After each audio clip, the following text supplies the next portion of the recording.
Scholar. आज हम बात करेंगे एमएसएमई का जो लेक्चर 1 है उसके बारे में। फ्रेंड्स, आईआईबीएफ एमएसएमई का जो सिलेबस है उसमें 8 पार्ट्स में डिवाइड किया गया है एमएसएमई को। तो मैं भी जो लेक्चर्स लाऊंगा उनको 8 पार्ट्स में मैंने डिवाइड किया है और उसका लेक्चर 1 ये है। इसके बाद मैं 7th लेक्चर और लाऊंगा 7 लेक्चर्स, ठीक है। तो उस जिस तरह से आईआईबीएफ ने डिवाइड किया उसी तरह से मैंने भी अपने लेक्चर्स को 8 पार्ट में डिवाइड कर दिया है और हर पार्ट से रिलेटेड पर्टिकुलर एमसीक्यूज का एक सेपरेट वीडियोस आएगा और इसमें भी एमसीक्यूज रहेंगे। तो स्टार्ट करते हैं। तो फर्स्ट जो लेक्चर है इसमें हम कवर क्या करेंगे?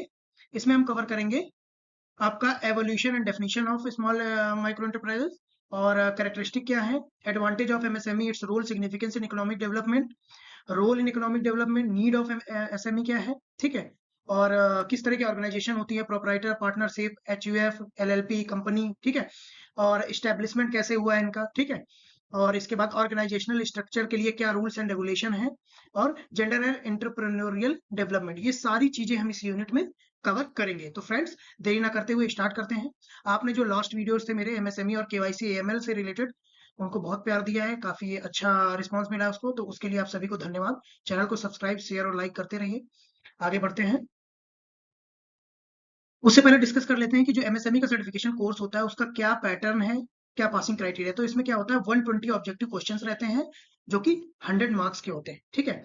एग्जाम जो होता है आपका रिमोट प्रॉक्टर मोड, घर से बैठ के आप दे सकते हो ऑनलाइन मोड में। सेकंड और फोर्थ सैटरडे को होता है एग्जाम, ठीक है। और कोई भी नेगेटिव मार्किंग नहीं है इसमें।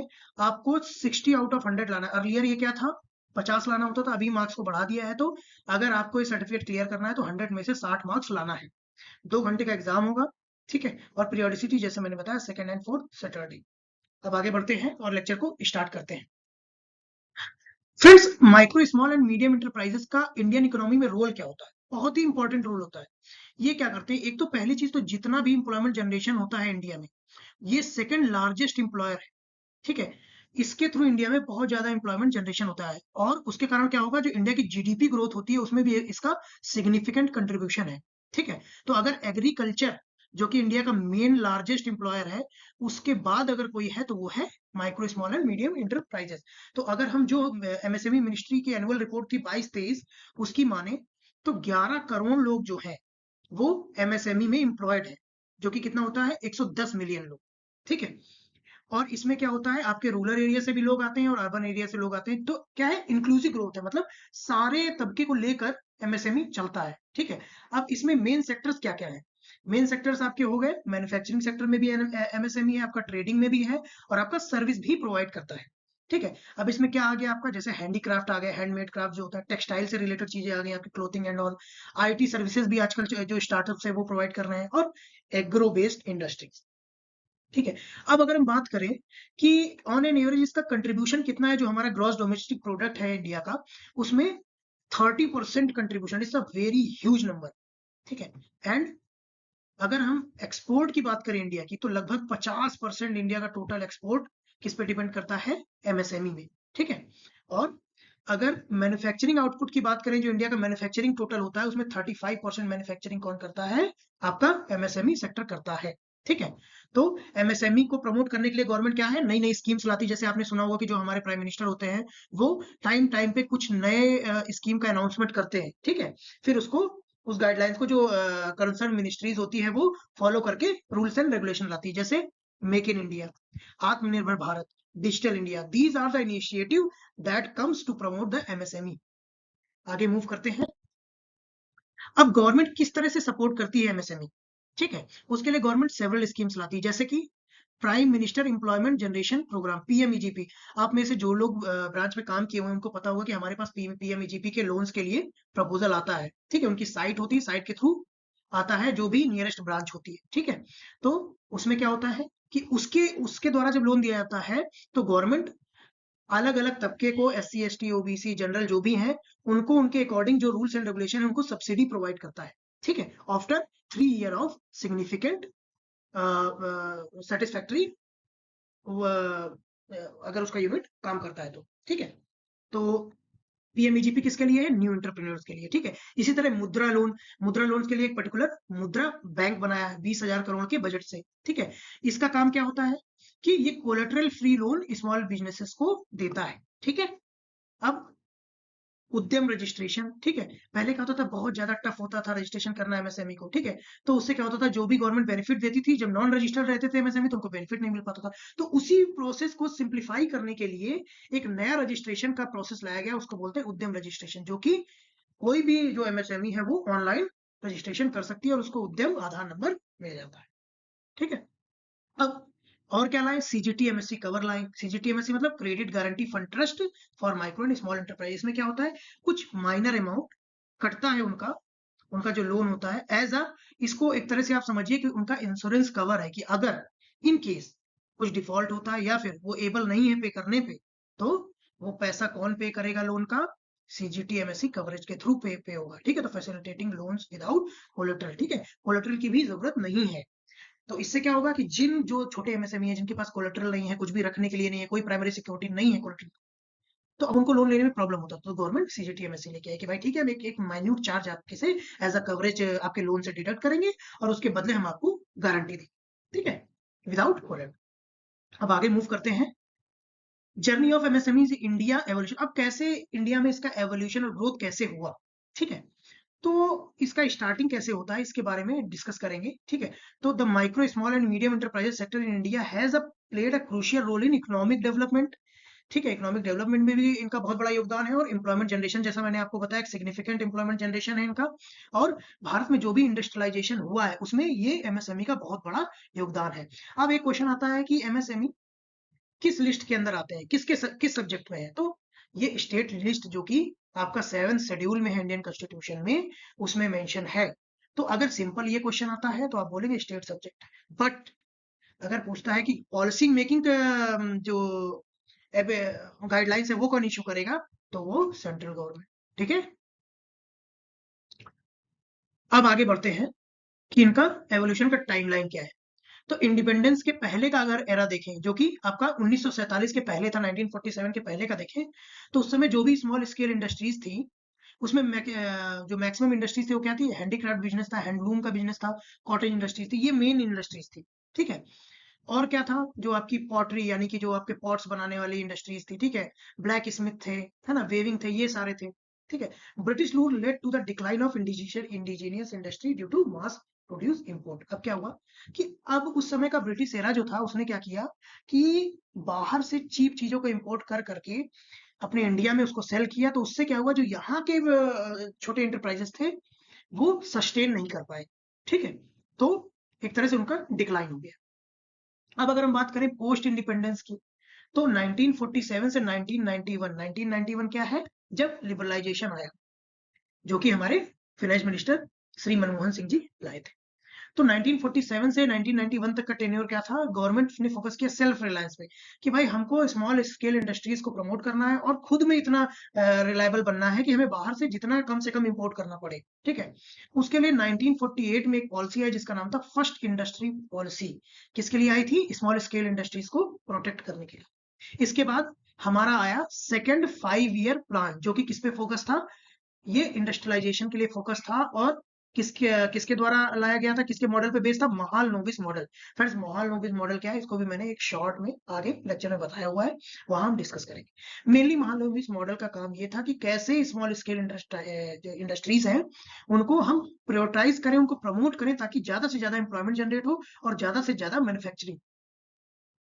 फिर इसके बाद क्या हुआ, 1956 में khadi and village industry commission, KVIC का एस्टेब्लिशमेंट हुआ, ठीक है। और उसके बाद अगर एक और इंस्टीट्यूशन जो था उसकी बात करें, तो small industrial development organisation SIDO, जो कि 1954 में भी ये भी एस्टेब्लिश हुआ, ठीक है।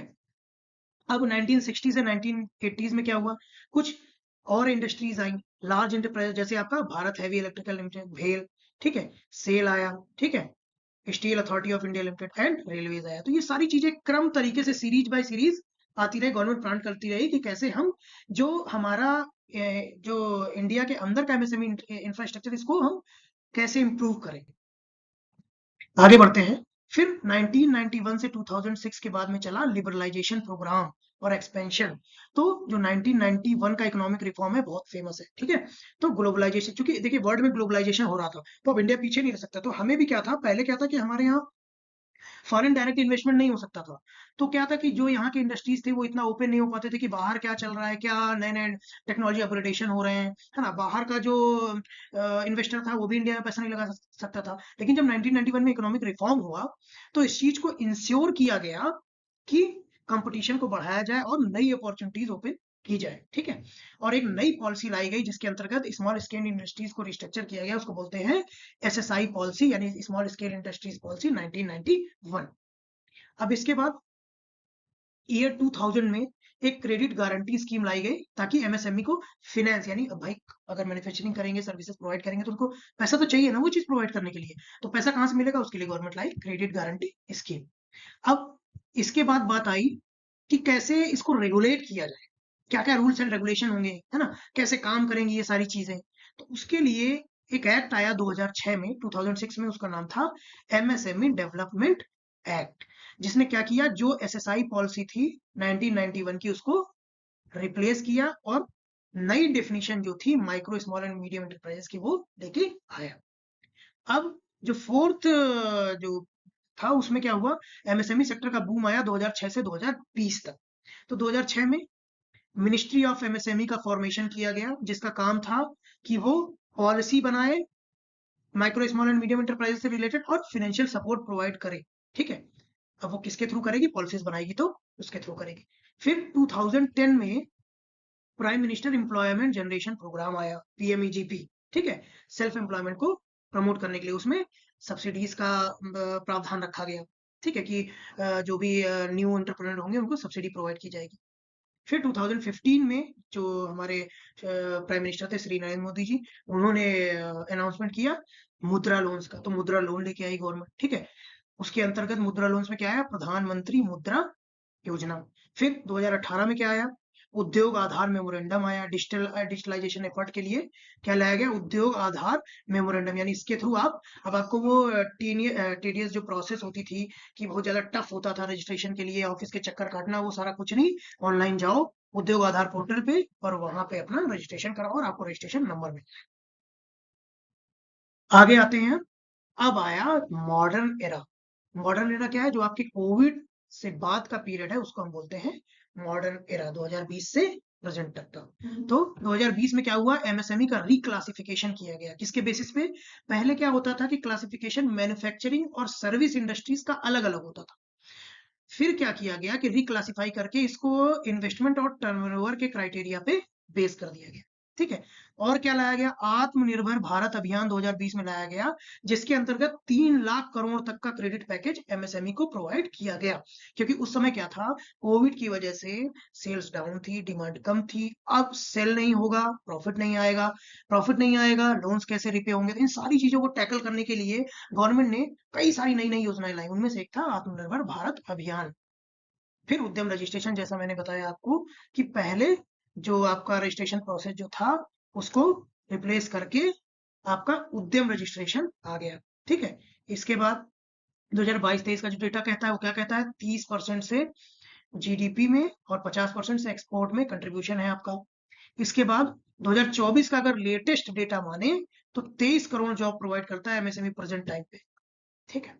तो ये सारा एक डेटा है जिसका ओवरव्यू आपको लेना चाहिए। उसमें वो पूछ सकते हैं आत्मनिर्भर भारत से रिलेटेड ना, 3 लाख करोड़ का क्रेडिट दिया था, ऐसा वो पूछ सकता है। तो ये आपका जो आईआईबीएफ का एमएसएमई सर्टिफिकेशन प्रोग्राम है उसके लिए भी इंपॉर्टेंट है। आरबीआई ग्रेड बी में जो एमएसएमई से रिलेटेड क्वेश्चन आते हैं, जेआईबी सीआईबी में भी जो एमएसएमई का टॉपिक है उसके लिए भी इंपॉर्टेंट है। तो जहां भी आपका एमएसएमई आता है उन सब से रिलेटेड इन्फॉर्मेशन इस वीडियो में आपको मिलेगी। अब बात करते हैं महाल नोबिस मॉडल के बारे में। तो महाल नोबिस मॉडल एक तरह का इकोनॉमिक डेवलपमेंट मॉडल था। उसका काम क्या था कि वो फोकस कर रहा था जो भी स्मॉल स्केल इंडस्ट्रीज है उन पे फोकस किया जाए ताकि वो ज्यादा से ज्यादा गुड्स एंड सर्विसेज प्रोड्यूस कर सके, ठीक है। ये डेवलप किसने किया था, इंडिया के स्टैटिस्टिशियन थे प्रशांत चंद्र महाल नोबिस, उन्हीं के नाम पे इसका नाम पड़ा, ठीक है।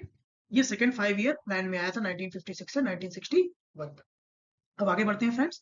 फ्रेंड्स आप लोग वीडियो को लाइक कर रहे हैं, सब्सक्राइब भी कर रहे हैं, तो आपसे गुजारिश है कि आप वीडियो को लाइक सब्सक्राइब शेयर जरूर करें। और जहां भी कोई भी अगर आपको कंफ्यूजन लगता है या लगता है कि ये टॉपिक नहीं कवर किया गया या जो कवर किया गया उसमें कहीं और ज्यादा कवरेज की जरूरत थी, तो आप जरूर मेंशन करिए, मैं उसको आगे कवर करूंगा आने वाले वीडियो। मूव करते हैं सेंट्रल गवर्नमेंट डिपार्टमेंट और एजेंसीज ऑफ एमएसएमई। अब सेंट्रल गवर्नमेंट के कौन कौन से डिपार्टमेंट है, तो सबसे पहला क्या है, ministry of micro small and medium enterprises, MOMSE, MOMSME, ठीक है। ये क्या है, नोडल मिनिस्ट्री है, MSME पॉलिसी और स्कीम जो भी बनती है उसके लिए यही जो मिनिस्ट्री है वही बनाती है, ठीक है। अब ये कौन कौन सी पॉलिसीज या स्कीम लेके आई है, एक तो PMEGP, CGTMSE, मुद्रा लोन्स, जेड सर्टिफिकेशन, उद्यम रजिस्ट्रेशन। जेड का मतलब क्या होता है, zero defect zero effect. Friends, जो 2023 का IIBF सर्टिफिकेशन का एग्जाम था उसमें सीधे सीधे पूछ लिया था जेड सर्टिफिकेशन का फुल फॉर्म पूछ लिया था, उसमें लिख दिया था zero effect zero defect, zero defect zero effect, इस तरह से कंफ्यूज करने के लिए। तो एक बार ये भी देख लीजिए, और आगे मैं आपको थोड़ा क्लैरिफाई भी कर दूंगा जेड सर्टिफिकेशन का, मैंने एक शॉर्ट नोट्स टाइप का मेंशन किया है। सेकंड क्या है आपका, SIDBI, small industrial development bank of India. ये इसका काम क्या होता है, ये प्रोवाइड करता है फाइनेंशियल सपोर्ट और रीफाइनेंस करता है MSME को, ठीक है, जो भी इनको रीफाइनेंस की जरूरत है, ठीक है। और ये credit linked capital subsidy scheme भी चलाता है। तो अगर पूछे कि CLCSS स्कीम कौन चलाता है, तो सिडबी। इसके बाद आता है third, national small industries corporation. इसका काम क्या होता है भाई, अब MSME है तो उनको मार्केटिंग के लिए सपोर्ट चाहिए होगा कि अपने प्रोडक्ट को कैसे मार्केट करें, ठीक है। उनको क्रेडिट कहाँ से लें, फैसिलिटेशन, उनको बताना कि भाई नहीं तुम यहाँ से लो या इस तरह से लो, ठीक है। रॉ मटेरियल तुम कहाँ से खरीदो उसके लिए असिस्टेंस, ठीक है। और procurement and tender of MSME, इन सब का जो जो सारा दायित्व है या जो सारा कुछ देखता है वो कौन देखता है, नेशनल स्मॉल इंडस्ट्रीज कॉर्पोरेशन। आगे बढ़ते हैं। अब zero defect and zero effect की जैसे मैंने बात की, तो जीरो डिफेक्ट जीरो इफेक्ट एक तरह का सर्टिफिकेशन स्कीम है, ठीक है, जो कि किसने लॉन्च किया है, ministry of micro small and medium enterprises ने, ठीक है, गवर्नमेंट ऑफ इंडिया का ये एंटरप्राइजेस है। इसका काम क्या है, ये ऐसा किस लिए किया गया, ताकि क्वालिटी मैन्युफैक्चरिंग को जो है प्रमोट किया जाए। और ये जीरो जो डिफेक्ट का मतलब है, उसका मतलब है कि जो प्रोडक्ट प्रोड्यूस हो उसमें कोई डिफेक्ट ना हो, यानी कि क्वालिटी अच्छी हो। और जीरो इफेक्ट मतलब जो भी प्रोडक्ट प्रोड्यूस हो रहा है उससे इन्वायरमेंट में मिनिमम इम्पैक्ट आए, ठीक है। तो की ऑब्जेक्टिव, जीरो डिफेक्ट मतलब MSME should manufacture high quality product with no defect to enhance competitiveness in both domestic and international market.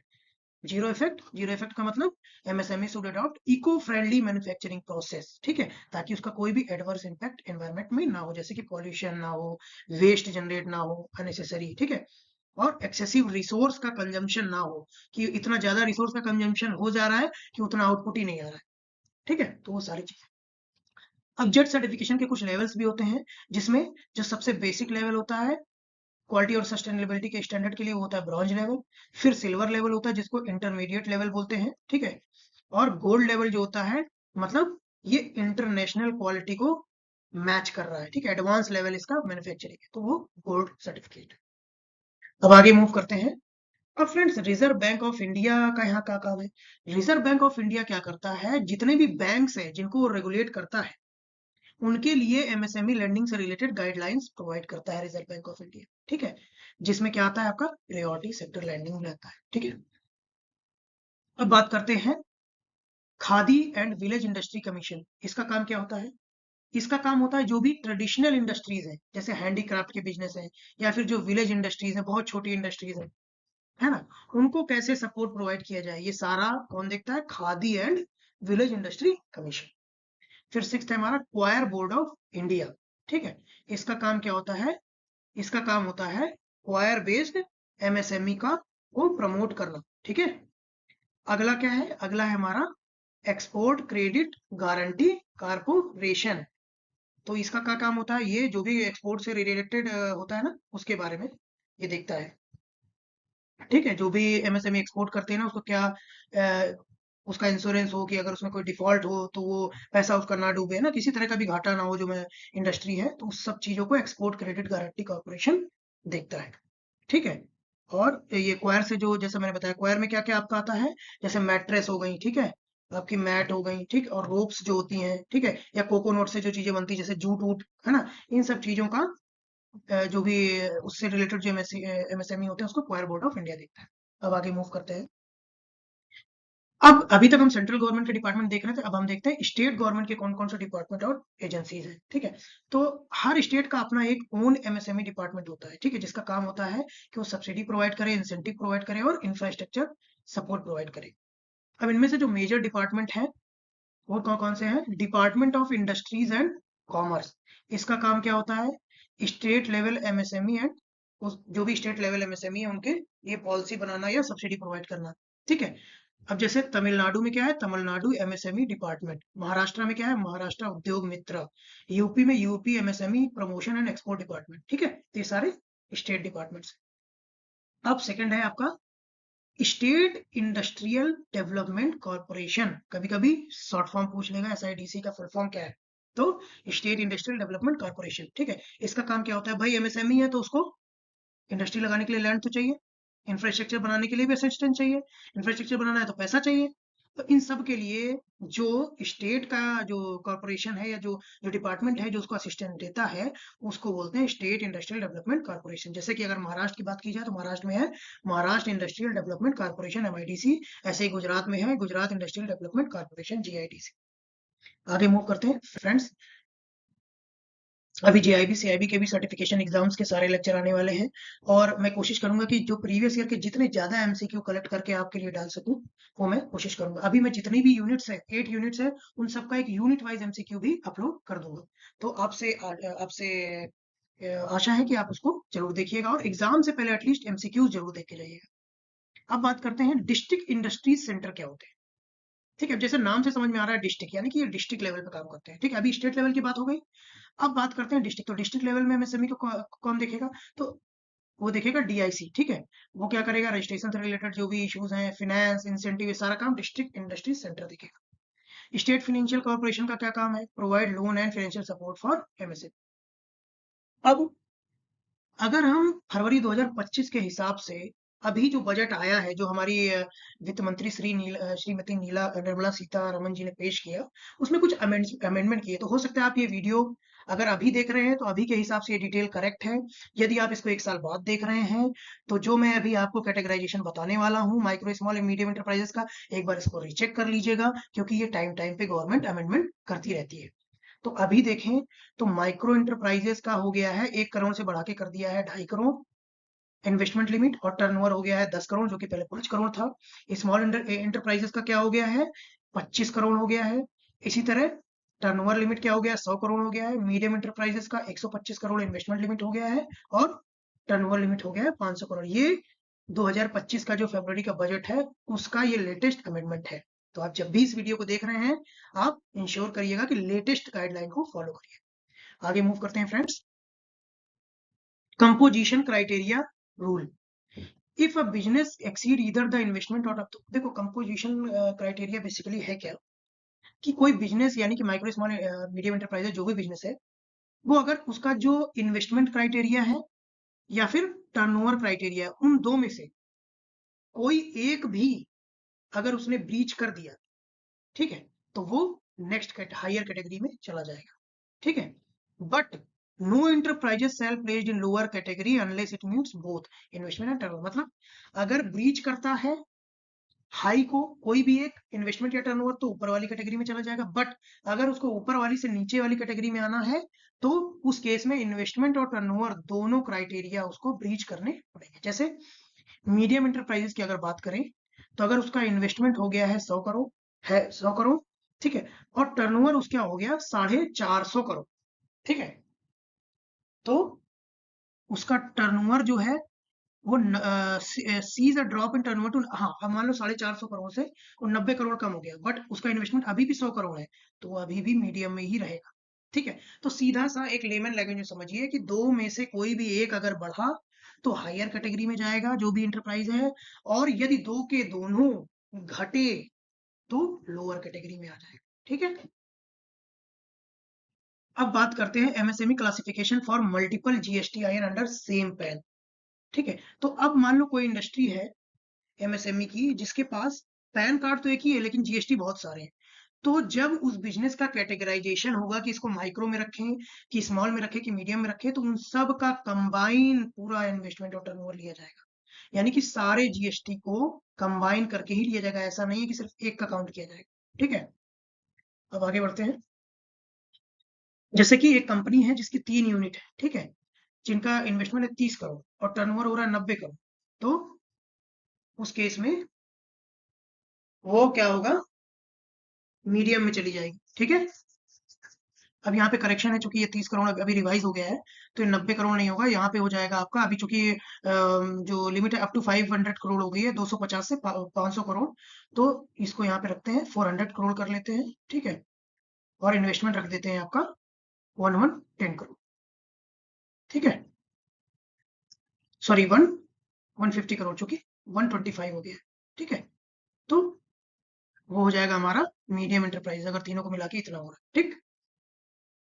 अब ये सब किया क्यों गया इतना सब कुछ, ताकि यूनिफॉर्म क्लासिफिकेशन रहे, ठीक है, और मिसयूज ना हो कि कोई अपना 4 जीएसटी ले लिया है, पैन कार्ड तो एक ही है, बट क्या है कि अलग अलग का कैटेगराइजेशन करके, और स्मॉल इंडस्ट्री में ही आ रहा है, भले उसका क्यूमुलेटिव मीडियम से भी ज्यादा जा रहा है, और वो जो स्मॉल के लिए सब्सिडी है उसको यूज कर रहा है, तो वो सारी चीजें अवॉइड करनी। अब अगर हम बात करें कि जो हमारा कैलकुलेशन है investment in plant and machinery का, वो किस बेसिस पे होता है, तो उसका जो कैलकुलेशन होता है वो बेस्ड होता है प्रीवियस ईयर का जो उसने आईटीआर फाइल किया हुआ है, ठीक है, उसके बेसिस पे कैलकुलेट होता है एज पर आईटी एक्ट 1961।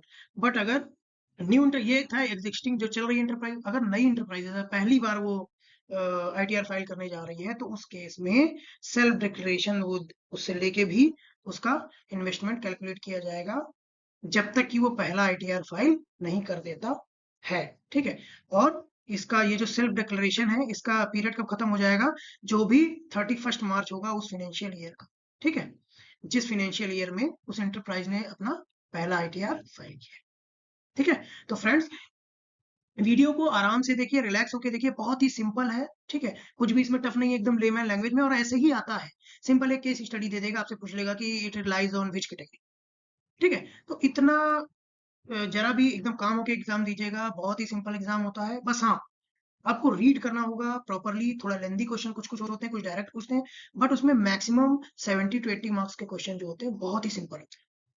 अब आगे मूव करते हैं, डेफिनेशन प्लांट एंड मशीनरी की क्या है, तो इनकम टैक्स एक्ट जो आपका 1962 है, उसके उसमें डेफिनेशन इसकी मेंशन है, ठीक है, includes it follows the definition given in income tax rule 1962 under the IT Act 1961, includes all tangible asset, physical asset and used in business, ठीक है, मतलब अगर हम प्लांट एंड मशीनरी या इक्विपमेंट की बात करेंगे, तो उसमें जो भी टेंजिबल एसेट है वो सारे इंक्लूड होंगे, एक्सक्लूड क्या क्या होगा, लैंड, बिल्डिंग, फर्नीचर, फिटिंग, ये सारी चीजें एक्सक्लूड होंगी। अब क्या करता है वो एक केस स्टडी टाइप दे देगा, तो उसमें डाल देगा कि एक इंडस्ट्री है, उसका रॉ मटेरियल में इन्वेस्टमेंट इतना है, ऑफिस में इन्वेस्टमेंट इतना है, फर्नीचर में इतना है, तो फिर उसमें पूछेगा कि इसमें क्या क्या कौन सा क्राइटेरिया प्लांट एंड मशीनरी का के कैलकुलेशन में, इन्वेस्टमेंट कैलकुलेशन में नहीं आएगा, ठीक है, तो उसमें क्या आपका जो है लैंड, बिल्डिंग एंड फर्नीचर, ठीक है, और फिटिंग। अब कैलकुलेशन कैसे करेंगे, first hand and second hand purchase दोनों को कंसीडर करेंगे, ठीक है, और जो जीएसटी होगा उसको इंक्लूड नहीं करेंगे, मतलब विदाउट जीएसटी जो कॉस्ट होगी उसी को, इनवॉइस कॉस्ट जो विदाउट जीएसटी होगी उसको इंक्लूड करेंगे, ठीक है, और नई एंटरप्राइजेस के लिए without ITR self declaration basis पे, जब तक कि वो पहला आईटीआर फाइल नहीं कर देता है। अब है एक्सक्लूजन फ्रॉम इन्वेस्टमेंट कैलकुलेशन, तो कुछ आइटम्स ऐसे हैं जिनको एक्सप्लेनेशन 1 सेक्शन 7(1) जो है एमएसएमई एक्ट का, उनको इन्वेस्टमेंट कैलकुलेशन में एक्सक्लूड किया गया, यानी वो इंक्लूडेड नहीं है जब हम इन्वेस्टमेंट प्लांट एंड मशीनरी का डिटरमाइन करेंगे, तो अगर ऐसा पूछता है तो पर्टिकुलर सेक्शन में। अब बात करते हैं क्लासिफिकेशन, ये जैसा मैंने मेंशन कर दिया था, तो वही सेम सेम है, एक बार आप देख लीजिएगा, पहले 1 करोड़ था, 2.5 करोड़ हो गया है, टर्नओवर 5 से 10 हो गया है, इन्वेस्टमेंट लिमिट 10 से 25 हो गई है स्मॉल की, इसी तरह ये 50 से 100 हो गया है, मीडियम में 50 से 125, और ये टर्नओवर 250 से 500 हो गया है। अब बात करते हैं टर्नओवर कैलकुलेशन ऑफ एमएसएमई, तो टर्नओवर का कैलकुलेशन कैसे करते हैं, अभी तक तो इन्वेस्टमेंट कैलकुलेशन की बात हो गई, अब टर्नओवर कैलकुलेशन, तो टर्नओवर कैलकुलेशन में हम क्या करेंगे, जो भी उसका एक्सपोर्ट टर्नओवर है गुड्स एंड सर्विसेज का, उसको इंक्लूड नहीं करेंगे, यानी कि excluded from MSME turnover calculation, खाली डोमेस्टिक टर्नओवर है वही कंसीडर करेंगे हम टर्नओवर क्लासिफिकेशन में एमएसएमई के, जैसे अगर कोई इंडस्ट्री उसका टर्नओवर 80 करोड़ है और एक्सपोर्ट टर्नओवर 30 करोड़ है, तो टोटल आ रहा है 110 करोड़, बट हम सिर्फ क्लासिफिकेशन के लिए 80 करोड़ ही इंक्लूड करेंगे, यानी कि ये हो गई आपकी स्मॉल एंटरप्राइजेस। इसका काम क्या है, ताकि एक्सपोर्ट को इनकरेज किया जाए, ठीक है, ताकि एमएसएमई को ये लगे कि ठीक है हमको बेनिफिट मिलेगा, और ग्लोबल ट्रेड एंड कॉम्पिटिटिवनेस को बढ़ाया जाए, ठीक है, और बिजनेस को भी सपोर्ट किया जाए। अब 31 मार्च 2021 से पहले क्या था कि न्यू एमएसएमई जो है वो इन्वेस्टमेंट ऑन टर्नओवर में सेल्फ डिक्लेरेशन बेसिस पे कर सकते थे। बट अब क्या है, अगर अभी रिसेंट गाइडलाइंस की बात करें तो उनको पैन और जीएसटी दोनों आईटीआर और जीएसटी के साथ फाइल करना होगा। अब आगे मूव करते हैं, टाइप ऑफ बिजनेस एंटरप्राइजेस क्या है, इससे बहुत क्वेश्चन होते हैं। तो सबसे पहले क्या है, सिंगल इंडिविजुअल या सोल प्रोप्राइटर। सोल प्रोप्राइटर क्या है, उसका एज होनी चाहिए 18 साल, ठीक है, या उससे ज्यादा हो, ठीक है, और 21 साल हो अगर अंडर गार्जियन है, और सॉल्वेंट होना चाहिए, कोर्ट उसको इंसॉल्वेंट ना करार दिया हो, ठीक है, और can be inter into contract, contract में इंटर हो सकता हो। डॉक्यूमेंट पैन आधार चाहिए, जीएसटी रजिस्ट्रेशन चाहिए अगर अप्लीकेबल है, और बिजनेस लाइसेंस चाहिए, ठीक है, जैसे कि एक जनरल स्टोर हो गया, सिंपल। अब इलिटरेट पर्सन की बात करते हैं, तो इलिटरेट पर्सन के लिए भी सेम रिक्वायरमेंट है, 18 से ऊपर एज होनी चाहिए, 18 प्लस, सॉल्वेंट होना चाहिए, वो इंसॉल्वेंट नहीं होना चाहिए, और कॉन्ट्रैक्ट इंटर कर सकता है but needs a thumb impression. अब चूंकि इलेक्टेड है थंब भी लगाएगा, तो थंब लगा के भी वो कॉन्ट्रैक्ट में इंटर कर सकता है। स्पेशल कंडीशन यहाँ पे क्या होगी कि उस केस में जो दो लिटरेट इंडिपेंडेंट विटनेस होंगे उनसे एक लेटर लेना पड़ेगा कि ये जो इलिटरेट पर्सन है, इसको जो ये कॉन्ट्रैक्ट है उसकी भाषा में, जो वो भाषा समझता है उसमें एक्सप्लेन किया गया है। डॉक्यूमेंट क्या चाहिए, थंब इम्प्रेशन चाहिए और विटनेस का लेटर चाहिए, जैसे आपका स्ट्रीट वेंडर हो गया, जो स्मॉल रिटेल बिजनेस। अब ब्लाइंड पर्सन की बात करें तो एज रिक्वायरमेंट इनका भी वही है, 18 प्लस होना चाहिए, सॉल्वेंट होना चाहिए, ठीक है, कॉन्ट्रैक्ट करने के लायक होना चाहिए, ठीक है। स्पेशल कंडीशन क्या है कि अगर वो साइन करता है तो ठीक है, वो कर सकता है। अगर अनेबल टू साइन है तो दो इंडिपेंडेंट विटनेस कंफर्म करेंगे, एक लेटर लेना होगा और उनकी भाषा में उसको कॉन्ट्रैक्ट समझाया गया ये चीज वो लिख के देंगे, इंश्योर करेंगे। डॉक्यूमेंट सेम, थंब इंप्रेशन और विटनेस लेटर, जैसे कि एक ब्लाइंड एंटरप्रेन्योर है जो कि डिजिटल मार्केटिंग फर्म चला रहा है, जस्ट एक एग्जाम्पल। अब आगे मूव करते हैं, माइनर की अगर बात की जाए तो फ्रेंड जैसा आपको पता होगा कि minor can not enter into contract.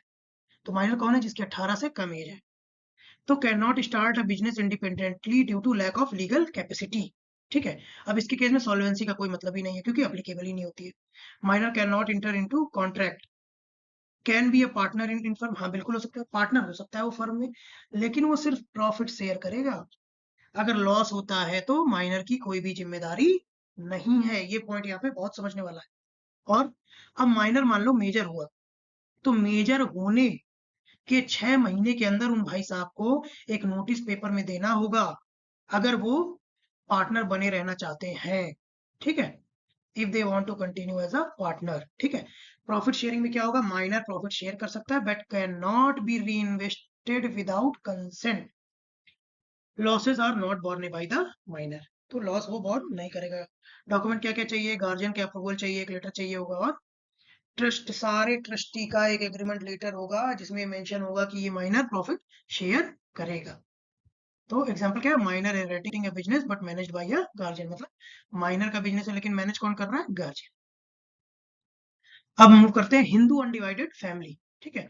तो हिंदू अनडिवाइडेड फैमिली में दो मेन चीजें होती है, एक होता है कर्ता जो कि उस फैमिली का ईल्डर मेंबर होता है, जिसको उसका मुखिया भी बोल सकते हो आप, और बाकी जो मेंबर होते हैं सबको बोलते हैं को पार्षनर। और इसकी परिभाषा कहाँ है, मिताक्षरा स्कूल्स, ये हिंदूज लॉस के जो स्कूल है जिन पे हिंदूज लॉ काम करता है, ठीक है, तो वो है मिताक्षरा स्कूल ऑफ टीचिंग बोलते हैं इसको। तो ये कोई स्कूल ऐसे नहीं है, इट्स अ, एक तरह से बोल सकते हो कि एक वर्बल टाइप का है कि एक पुराने जमाने से चला आ रहा है वैसा, ठीक है। तो जो सीनियर मोस्ट होगा एडल्ट मेल मेंबर, ध्यान रखना not female, senior adult male member in family वो होगा कर्ता, जिसका पूरा कंट्रोल होगा बिजनेस और प्रॉपर्टी में, और can inter into contract on behalf of HUF, यानी वो उसके बिहाफ में कॉन्ट्रैक्ट में इंटर करेगा, और इसकी जो लाइबिलिटी क्या होती है, अनलिमिटेड लाइबिलिटी होती है। अब को पार्टनर करोगे जितने भी बाकी फीमेल और मेल मेंबर होंगे जो कि उस एचयूएफ में इन्वॉल्व हुए हैं, वो उसके को पार्टनर होंगे, सबका इक्वल राइट होगा एंसेस्ट्रल प्रॉपर्टी जो उनकी है, ठीक है, और वो पार्टीशन डिमांड कर सकते हैं जियो प्रॉपर्टी में, ठीक है। और इनकी कर्ता की तो लाइबिलिटी अनलिमिटेड है लेकिन इन सबकी लाइबिलिटी लिमिटेड होगी, ठीक है। एग्जाम्पल, फादर जो कि करता है managing a family trading business with his son daughter as co partner. अब आगे मूव करते हैं फ्रेंड्स। वीडियो को लाइक शेयर सब्सक्राइब जरूर करिएगा, और आई बटन पे आपको प्लेलिस्ट भी दे दूंगा मैं, जो एमएसएमई के 100 एमसीक्यूज हैं, जो प्रीवियस ईयर एमसीक्यूज है, उनको भी देख लीजिएगा, और वीडियो के एंड में अदर वीडियो जो कि एचटीएमएल से रिलेटेड है उनके भी लिंक मिल जाएंगे। पीडीएफ आपको टेलीग्राम चैनल में प्रोवाइड कर दी जाएगी। पर्दा नशीन लेडी के बारे में बात करते हैं। तो पर्दा नशीन लेडी जब भी ब्रांच में आप करते होंगे तो देखा होगा, पर्दा नशीन लेडी जो होती है वो यूजुअली ड्यू टू रिलीजन या फिर सोशल जो उनके मान्यताएं होती हैं उसके वजह से वो लोग चेहरा नहीं दिखाती है। तो उसके लिए भी रूल बनाया गया कि आप उनको बाध्य नहीं कर सकते कि भाई हमको चेहरा दिखाओ तभी हम ये कॉन्ट्रैक्ट करेंगे, या फिर हम आपको पेमेंट देंगे, या फिर आपका चेक एक्सेप्ट करेंगे।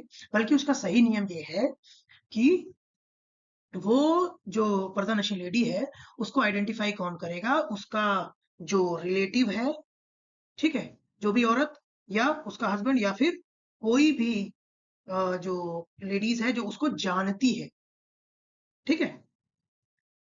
और इसके केस में भी दो विटनेस से डिक्लेरेशन लेना होगा, ठीक है, और वो लेटर उसके साथ लगाना होगा, जैसा कि हम लोग अकाउंट ओपनिंग के टाइम करते हैं। अब आगे मूव करते हैं। अब who can start a sole proprietorship, तो कौन कर सकता है जिसका 18 साल हो गया है, चाहे वो इलिटरेट पर्सन हो, ब्लाइंड पर्सन हो, पर्दा नशीन लेडी हो, कोई भी कर सकता है, बट माइनर नहीं कर सकता, क्योंकि माइनर 18 का है ही नहीं। अब बात करते हैं पार्टनरशिप फर्म के बारे में। तो पार्टनरशिप फर्म क्या है? पार्टनरशिप फर्म एक ऐसी फर्म है जिसमें दो या दो से ज्यादा लोग प्रॉफिट लॉस और रिस्पॉन्सिबिलिटीज को शेयर करते हैं। ये इसको गवर्न कौन करता है? Indian partnership act 1932। मिनिमम कितने पार्टनर हो सकते हैं? अगर फीचर की बात करें, दो हो सकते हैं। मैक्सिमम कितने हो सकते हैं? 100। ये किसमें मेंशन है? एज पर कंपनीज एक्ट 2013, ठीक है। इसको गवर्न कौन करता है? पार्टनरशिप डीड, ठीक है। इन सब का एक पार्टनरशिप डीड बना होता है, उसमें एक एग्रीमेंट प्रॉपर मेंशन होता है। लायबिलिटी सभी पार्टनर की अनलिमिटेड होती है, और कोई सेपरेट लीगल एंटिटी नहीं होती है। जो भी फर्म है पार्टनर वो सभी सेम होते हैं, ठीक है। यानी कि अगर फर्म को लॉस हुआ मतलब पार्टनर को लॉस, यानी फर्म से रिकवर करना है मतलब पार्टनर से recover. Profit and loss sharing जो भी एग्रीमेंट में मेंशन होगा उसी रेशियो के हिसाब से वो शेयरिंग होगी। टैक्स क्या होता है? 30% प्लस। आगे मूव करते हैं। पार्टनर कौन कौन हो सकता है? एडल्ट जिसका 18 साल पूरा हो गया हो, साउंड माइंड हो और सॉल्वेंट हो, ठीक है। अब हिंदू डिवाइडेड फैमिली का जो करता है वो पार्टनर हो सकता है, but HUF can't be a firm, but HUF firm नहीं हो सकता, ठीक है। उसका कर्ता किसी भी फर्म में पार्टनर बन सकता है। अब पार्टनरशिप में माइनर जो है प्रॉफिट शेयर कर सकता है, लेकिन लॉस के लिए लायबल नहीं है। अगर वो मेजर होगा तो 6 महीने के अंदर उसको नोटिस देना पड़ेगा न्यूज़पेपर में, अगर उसको कंटिन्यू रखना है अपना पार्टनरशिप। अब रजिस्ट्रेशन एंड डॉक्यूमेंट क्या क्या नेसेसरी है? तो पार्टनरशिप डीड चाहिए, ठीक है, जिसमें क्या मेंशन होगा? फॉर्म नेम, पार्टनर का डिटेल रहेगा, प्रॉफिट शेयरिंग कैसे क्या होगा, और रोल्स क्या क्या होंगे, ठीक ना। और रजिस्ट्रेशन क्या है? ये ऑप्शनल है, बट रिकमेंड करते हैं, ताकि अगर कुछ गवर्नमेंट्स जो भी नई नई स्कीम लाती है उसका अगर प्रॉफिट चाहिए तो रजिस्टर्ड होना चाहिए, ठीक है। रजिस्ट्रेशन कौन करता है? Registrar of firm. और क्या क्या चाहिए? पैन चाहिए, जीएसटी चाहिए, एमएसएमई, एफएसएसआई फॉर, अगर उसका फूड का बिजनेस है तो एफएसएसआई का भी सर्टिफिकेट चाहिए। अब जैसे मैंने बताया पार्टनरशिप में रजिस्टर्ड भी हो सकता है, जिसको लीगल प्रोटेक्शन होगा, और सू कर सकता है वो अदर को in case of any default. But unregistered के केस में उसका कोई भी लीगल स्टैंडिंग नहीं कोर्ट में, ठीक है। तो फ्रेंड्स बहुत ही आसान है। जेआईबी सीआईबी में भी ये चीजें पूछी जाती है, ठीक है। जेआईबी में आपका जब आप एग्जाम दे रहे होंगे पीपीवी का, तो उसमें भी इससे रिलेटेड क्वेश्चन आते हैं। आगे बढ़ते हैं। ज्वाइंट स्टॉक कंपनी क्या होती है? ज्वाइंट स्टॉक कंपनी वो कंपनी होती है जिसमें जो कैपिटल होती है उस कंपनी की, ठीक है, वो शेयर्स में डिवाइड होती है, और वो शेयर किसके होते हैं? शेयर होल्डर्स के, ठीक है। और उसको मैनेज कौन करता है?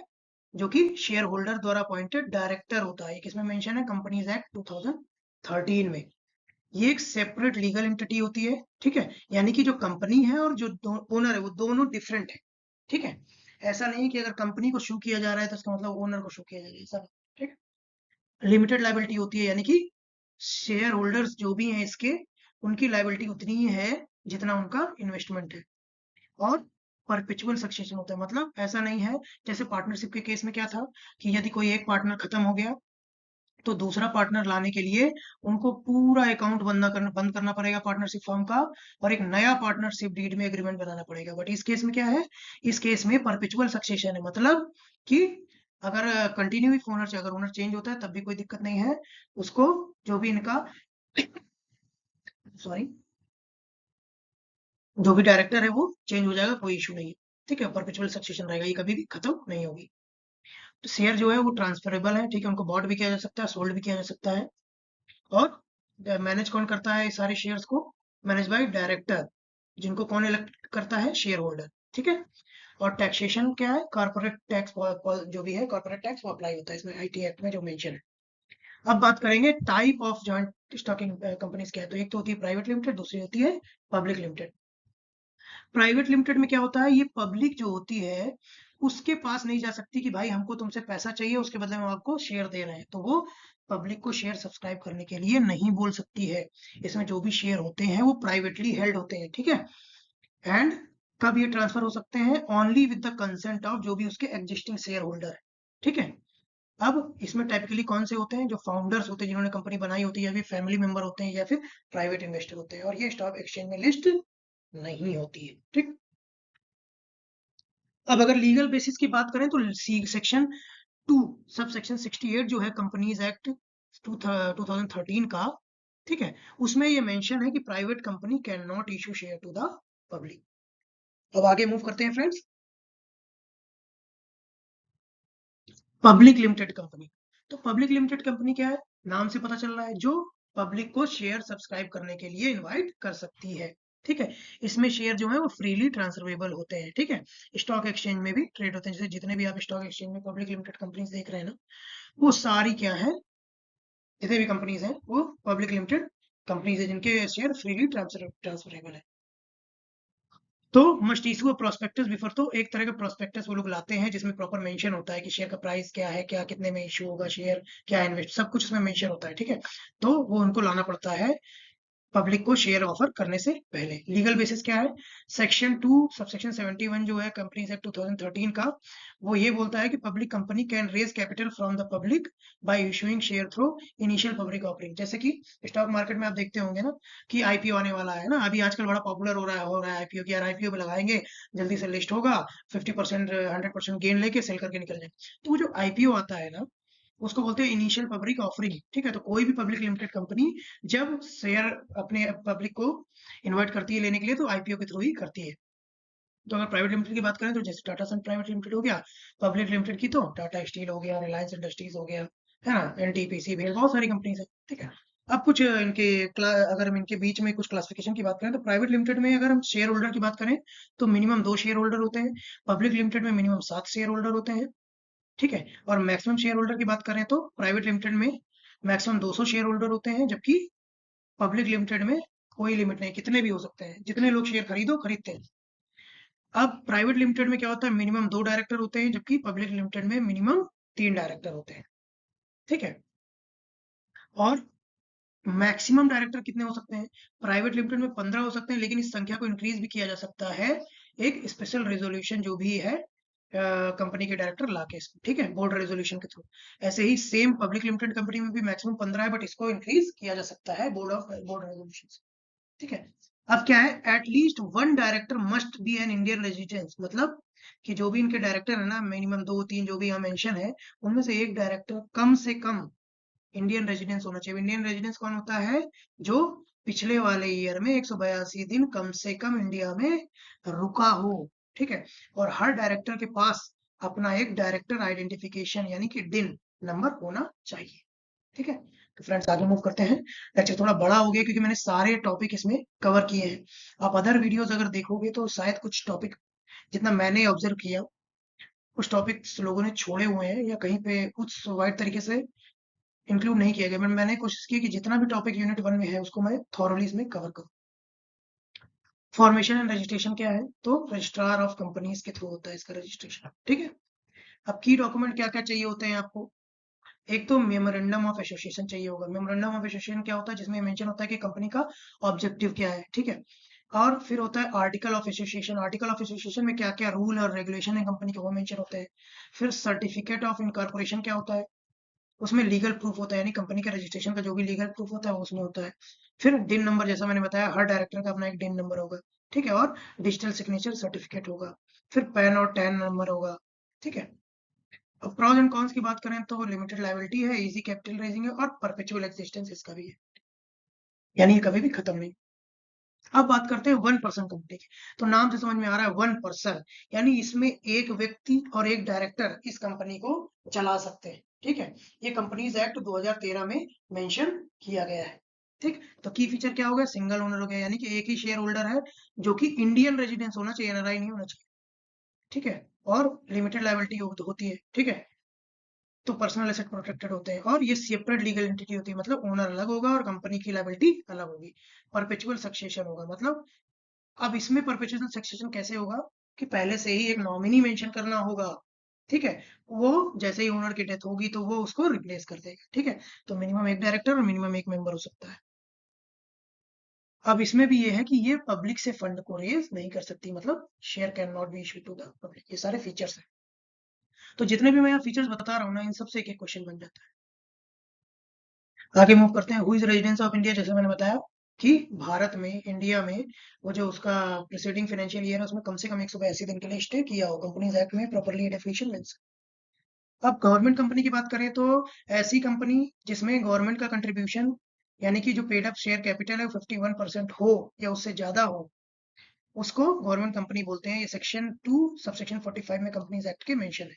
ठीक है, तो फीचर्स क्या क्या हो गए, कोई भी सेंट्रल स्टेट या दोनों की ओनरशिप जो हो 51% या उससे ज्यादा होनी चाहिए, रजिस्टर्ड होनी चाहिए कंपनीज एक्ट के थ्रू। ठीक है, और सेपरेट लीगल एंटिटी होती है। ये पब्लिक भी हो सकती है, प्राइवेट भी हो सकती है, but the government is the majority share holder, ये केस है। ठीक है, और कुछ एग्जाम्पशन भी इसको मिलते हैं। अब आगे बात करते हैं स्मॉल कंपनी के बारे में। तो स्मॉल कंपनी, कंपनीज एक्ट 2013 में मेंशन है कि स्मॉल कंपनी क्या है, जिसका paid up share capital 4 crore से ज्यादा ना हो और टर्नओवर जो हो 40 करोड़ से ज्यादा नहीं होना चाहिए, जो उसका प्रीसीडिंग फाइनेंशियल ईयर की profit and loss account statement है उसमें। ठीक है, अब बात करते हैं कि एमएसएमई रजिस्ट्रेशन मैंडेटरी है या एडवाइजेबल है। तो देखो, ये मैंडेटरी नहीं है बट एडवाइजेबल है। अगर एमएसएमई चाहते हैं कि उनको गवर्नमेंट की जो भी स्कीम्स है उनका फायदा मिले, तो उनको रजिस्ट्रेशन कराना पड़ेगा। अब आगे बढ़ते हैं। बेनिफिट क्या क्या है एमएसएमई रजिस्ट्रेशन के। तो सबसे पहला बेनिफिट तो होगा कि फाइनेंशियल बेनिफिट मिलेगा, यानी कोलेटरल फ्री लोन मिलेगा उनको। ठीक है, सीजीटी एमएससी का कवरेज मिलेगा। इंटरेस्ट रेट जो है, जो भी रहेंगे उसमें भी सब्सिडी मिलेगी, तो लो इंटरेस्ट रेट रहेगा, और लोन के अप्रूवल भी फास्ट होगा। टैक्स और कंप्लायंस बेनिफिट भी होंगे। ठीक है, सब्सिडी मिलेगी उनको रजिस्ट्रेशन एंड ट्रेडमार्क फाइलिंग में। ठीक है, और जो डायरेक्ट टैक्स उनको लगते हैं उसमें भी एग्जेम्पशन मिलेगा। इलेक्ट्रिसिटी बिल जो उनको आता है ना, कई स्टेट्स में, तो कुछ सारे स्टेट क्या करती हैं कि जो एमएसएमई इंडस्ट्रीज होती है ना, उनको इलेक्ट्रिसिटी बिल में भी रिपीट देती है कि भाई इतना सब्सिडी देंगे, इस रेट पे आपको जो है इलेक्ट्रिसिटी रेट लगेगा। और गवर्नमेंट सपोर्ट एंड टेंडर, मतलब टेंडर उन्हीं को मिलेगा जो रजिस्टर्ड है। ठीक है, तो गवर्नमेंट उन्हीं को प्रायोरिटी देती है जो कि रजिस्टर्ड एमएसएमई है। ठीक, और एमएसएमई समाधान स्कीम जो है उसमें भी प्रोटेक्शन मिलेगा। अब एमएसएमई समाधान स्कीम क्या है, एमएसएमई समाधान स्कीम ये कहती है कि जिसने भी, जो बायर है, जिसने भी परचेज किया है सामान को, अगर वो उसका पेमेंट 45 दिन के अंदर नहीं करता है तो उसको पेनल्टी देनी होगी। वो पेनल्टी आगे मैं मेंशन करूंगा। तो पेनल्टी क्या है, जो भी उसका बैंक रेट चल रहा होगा, यानी कि जो रेपो रेट चल रहा होगा आरबीआई का +2%। ठीक है, तो वो भी आरबीआई पेमेंट करता रहता है। अभी प्रेजेंट में जो है वो मैं आपको बता रहा हूँ। फिर टेक्नोलॉजी, नई नई टेक्नोलॉजी, ताकि नई नई स्किल और नई नई क्वालिटी में इंप्रूवमेंट किया जा सके, उसके लिए टेक्नोलॉजी अपग्रेडेशन के लिए, क्वालिटी इंप्रूव करने के लिए भी सब्सिडी प्रोवाइड होगी। तो ये सारी चीजें उन्हीं को होंगी जो कि रजिस्टर्ड होते हैं। अब रजिस्टर कहाँ होना है, तो रजिस्टर के लिए ये वेबसाइट है udyam registration.gov.in। ठीक है, रजिस्ट्रेशन के लिए उद्यम रजिस्ट्रेशन पोर्टल में जाना है, अपना आधार नंबर डालना है, उसको पैन से लिंक होना चाहिए, बाकी सारी detail, address, industry type, investment turnover, ये सब डालो, इन्फॉर्मेशन को वैलिडेट करो और सबमिट कर दो। आपका उद्यम रजिस्ट्रेशन नंबर, जो कि यूआरएन नंबर है, वो आ जाएगा। बहुत सिंपल प्रोसेस। अब हु शुड रजिस्टर, तो जितने भी micro small and medium enterprises है, proprietorship, partnership, LLP, private companies, ठीक है, एचयूएफ, सभी कर सकते हैं। अब बात करते हैं वुमेन एंटरप्रेन्योर एंटरप्राइज। तो फ्रेंड, वुमेन एंटरप्राइजेस क्या है कि जो बिजनेस जिसमें वुमेन का जो ओनरशिप और कंट्रोल कम से कम 51% है, तो उनको हम बोलेंगे वुमेन एंटरप्रेन्योर एंटरप्राइजेस। ठीक है, अब सिडबी जो है हमारा, वो स्पेशल स्कीम भी लाया है वुमेन एंटरप्रेन्योर के लिए। जो कि है जैसे एक महिला उद्यम निधि स्कीम है। इसमें क्या होता है कि जो भी वुमेन एंटरप्रेन्योर है उनको 10 लाख तक का लोन प्रोवाइड किया जाता है बिजनेस को एक्सपेंड करने के लिए, मॉडर्नाइज करने के लिए, टेक्नोलॉजी अपग्रेडेशन करने के लिए, ठीक है। और रिपेमेंट का टेन्योर कितना है? 10 साल इंक्लूडिंग मोरेटोरियम पीरियड।